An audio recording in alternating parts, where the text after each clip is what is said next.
Hello and welcome to prolific classes. I am Himanshi Das और आज हम करें क्लास 9 का एक नया टॉपिक जिसका नाम है differentiate between organs and organelles, जो कि बहुत ही इंपॉर्टेंट क्वेश्चन माना जाता है आपके एग्जामिनेशन पॉइंट ऑफ व्यू के साथ। क्यों? क्योंकि बच्चों को ऑर्गन्स तो पता होते हैं, बचपन में सीखे होते हैं, वही ऑर्गन्स ऑफ द सिस्टम क्या होता है, हमें एक चार्ट बनवाया जाता है, हैंड्स, लेग्स, शोल्डर, स्टमक, और इंटरनल की बात करूँ तो लंग्स, ब्रेन, हार्ट वगैरह, ये सब कुछ आपको ऑर्गन्स के टर्म्स में समझाए जाते हैं, उनके फंक्शन समझाए जाते हैं। वही अगर बात करूँ तो ऑर्गेनल्स के बारे में एक ओवरव्यू थोड़ा बहुत 7th क्लास में स्टार्ट हो जाता है कि ऑर्गेनल्स जो होता है वो सेल के फंक्शन जो होते हैं वो परफॉर्म करते हैं। थोड़े थोड़े नाम सुने होंगे आपने, माइटोकॉन्ड्रिया होता है, क्लोरोप्लास्ट बहुत कॉमन नाम है, क्लोरोफिल जिसको आप थोड़ा बहुत समझ पा रहे होगे, या फिर लाइजोसोम्स, राइबोसोम्स, ये सब चीज़ें आपने बहुत सुनी होती है।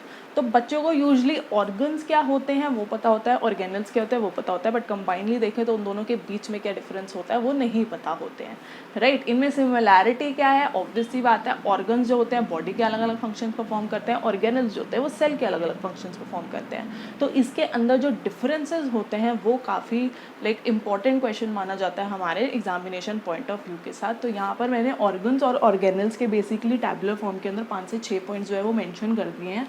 मैं सजेस्ट करूँगी कि थोड़ी देर इस वीडियो को पॉज करो एंड इसके जो नोट्स हैं उनको कॉपी करो, ये जो है अपनी नोटबुक के अंदर बनाओ, ताकि अपने नोट जो होते हैं आपके साथ साथ प्रिपेयर होते जाए, जो कि आपको रिवीजन के टाइम पे बहुत हेल्प करने वाले हैं। तो वीडियो को पॉज करो for 5 seconds and note it down. Clear? तो हम स्टार्ट करें एग्जैक्टली ऑर्गन्स और ऑर्गेनल्स के बीच में क्या डिफरेंस होता है। तो first point here is organs are found only in multi cellular organisms whereas organelles are found only in eukaryotic organisms. Now इस फर्स्ट पॉइंट को समझने के लिए one should know the difference between multi cellular organisms and unicellular organisms, या फिर बात करूँ तो यूकैरियोटिक ऑर्गेनिजम्स या प्रोकैरियोटिक ऑर्गेनिजम्स। तो इन दोनों की जो वीडियोज़ है, डिफरेंशिएशन है, या फिर आप बोलो तो उनकी एक्सप्लेनेशन जो है वो ऑलरेडी जो है मेरे चैनल के ऊपर अपलोडेड है। आप डायरेक्टली जाकर वहाँ पर सर्च कर सकते हो, या फिर बायोलॉजी की प्लेलिस्ट के अंदर भी देख सकते हो क्लास 9th की।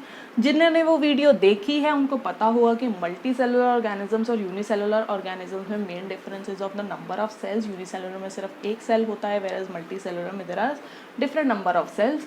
तो वहाँ पर जो होते हैं डिफरेंट नंबर ऑफ सेल्स जो होते हैं उनको डिफरेंट ड्यूटीज अलॉट होती है आपके ऑर्गन्स के अंदर काम करने की। तो बेसिकली वही जो होते हैं आपके ऑर्गन्स जो होते हैं वो काम आते हैं कि एक पर्टिकुलर ऑर्गन्स, जैसे हमने सेल के अंदर पढ़ा था कि एक सेल जो होता है वो एक ही कोई फंक्शन परफॉर्म करने में उसको ड्यूटी अलॉटेड होगी, सिमिलरली ऑर्गन्स का भी वही काम होता है।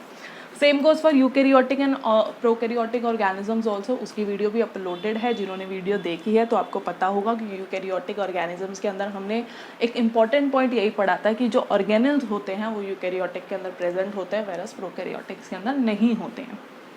Second point here is organs are large sized और macroscopic whereas organelles are small sized और microscopic। अब ये जो है वो लार्ज साइज स्मॉल साइज तो हमें समझ आता है, पर मैक्रोस्कोपिक और माइक्रोस्कोपिक क्या है? Macroscopic is anything which can you can see through your naked eyes, जबकि माइक्रोस्कोपिक की बात करूँ तो वहाँ पर कोई स्पेशल एड हमें लगती है।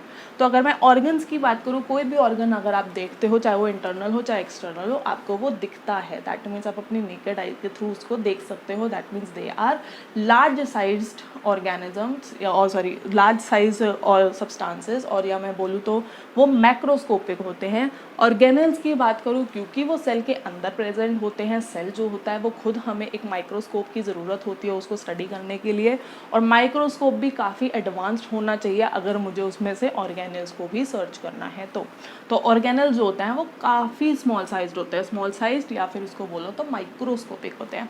Third point here is organs may be external or internal to the body of the organism, whereas organelles are mostly internal, जिसको हम इंट्रासेलुलर भी बोलते हैं।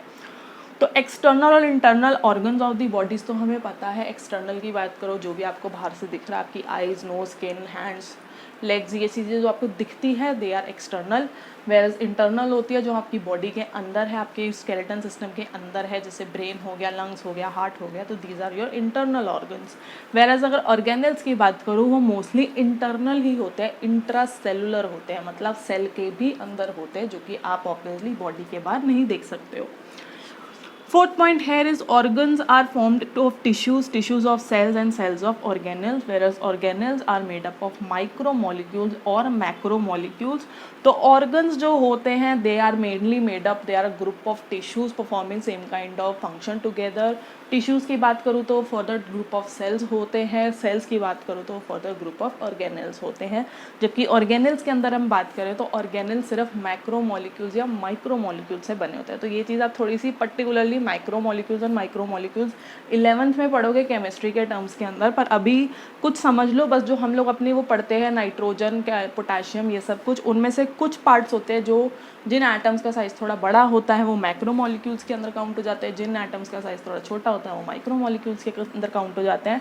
तो उन्हीं बेसिक एलिमेंट्स के साथ जो होते हैं हमारे ऑर्गेनल्स जो होते हैं वो बने होते हैं। जबकि ऑर्गन्स की बात करूँ तो कहीं ना कहीं वो ऑर्गेनल से ही स्टार्ट हुए होते हैं। जो पर्टिकुलर फंक्शन एक ऑर्गन परफॉर्म कर रहा है वो कहीं ना कहीं उसका बेस जो है वो ऑर्गेनल का ही होता है, कि वो एक पर्टिकुलर ऑर्गेनल की रिक्वायरमेंट रखता होगा। वहीं से ऑर्गेनल्स का ग्रुप बनता है तो सेल बनते हैं, सेल से ग्रुप बनता है तो टिश्यू बनते हैं, टिश्यू का ग्रुप बनता है तो ऑर्गन्स बनते हैं। Fifth point here is organs coordinate to form organ system, while organ system form the body of the organism, and whereas organelles coordinate to produce the cell of the organism. तो ये हमें पता है different organs जो होते हैं different organ system बनाते हैं। फॉर सपोज जैसे डाइजेस्टिव सिस्टम है, that is a kind of organ system.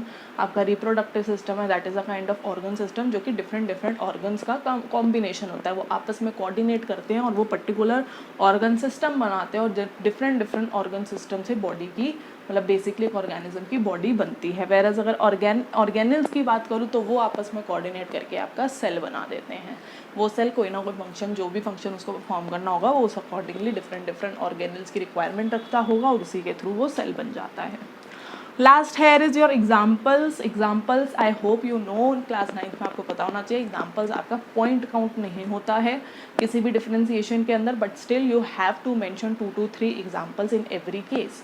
तो ऑर्गन्स के अंदर एग्जाम्पल्स हमारे हार्ट, लंग्स, नोज एक्सेट्रा हो गए। ऑर्गेनल्स के अंदर हमारे mitochondria, plastid, liposomes, Golgi apparatus. Organelles के बारे में आप बहुत पढ़ने वाले हो इस पर्टिकुलर चैप्टर के अंदर, सेल के अंदर। धीरे धीरे चैनल को सब्सक्राइब कर लेना, अगर जैसे ये धीरे धीरे इनकी वीडियोस आती रहेगी तो आपको और क्लियरली समझ आ जाएगा। तो this was all about your organs and organelles का डिफ्रेंशिएशन। आई होप आपको वीडियो पसंद आई है। अगर आई है तो प्लीज़ वीडियो को लाइक ज़रूर करना, चैनल को सब्सक्राइब ज़रूर करना। मैं मिलूंगी आपको अपनी नेक्स्ट वीडियो के अंदर। Till then